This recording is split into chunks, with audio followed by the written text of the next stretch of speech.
premier problème, c'est la route. L'accès à Madina Dafé, en saison de pluie, c'est la catastrophe. La zone elle est complètement inaccessible. Il y a beaucoup de plantations ici, des mangues, des oranges, des fruits. C'est une zone de production. Mais les difficultés en saison de pluie sont catastrophiques. La saison sèche, c'est une piste latéritique. Les accidents, bonjour.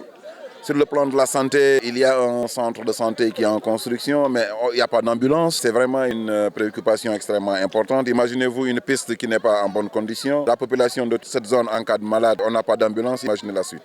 On souhaiterait donc vraiment que l'État puisse vraiment apporter une assistance. Je voudrais demander à la jeunesse d'oublier et d'ignorer complètement tout ce qui est immigration clandestine. Il n'en est pas question. Dans cette zone, il y a tout. Ils se mettent au travail, ils n'auront aucun intérêt à aller en Europe, surtout à prendre des pirogues pour aller en Espagne ou en France. La jeunesse de Madina, ça fait maintenant des années. On organise ces tournois. Nous, on organise le tournoi, c'est pour Madina, mais ça, c'est un prétexte. Le tournoi, c'est pour la zone du Nara Ouest, c'est pour la commune de Kataba, c'est pour le département. Aujourd'hui, Madina ne rencontre pas mal de difficultés. Bon, je peux dire que l'État a beaucoup fait, mais ça reste beaucoup. Aujourd'hui, l'accès en saison des pluies pour accès à Madina, c'est un grand problème. Les routes sont impraticables. On demande à l'État du Sénégal pour au moins une route bitumée, digne de son nom. Pas une route goudron seulement, mais une route bitumée digne de son nom. Et ça va permettre à notre poste de santé en construction, bientôt ça va terminer, au moins pour l'évacuation de nos malades. En plus, nos produits agricoles, ça cause énormément de problèmes.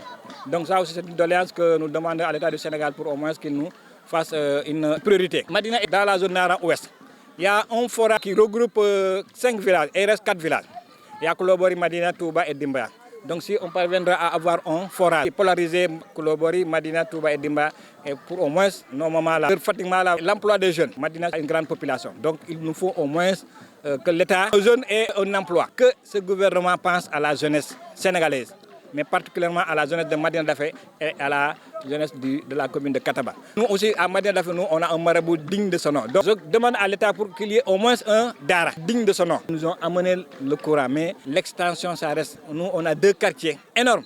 Il y a un quartier du nom de Kourès, le courant, ça ne marche pas. Et l'autre quartier qui est en allant vers Koudjoubé, là-bas aussi, il n'y a pas de courant. Donc, si vraiment l'État pour nous aider à avoir l'extension de ce réseau électrique. J'ai lutté pendant des années pour qu'il y ait au moins 0 problème d'état civil. Vous savez, Madina, nous, on polarise un pays du nord de Guinée-Bissau. Il y a beaucoup de Guinéens ici.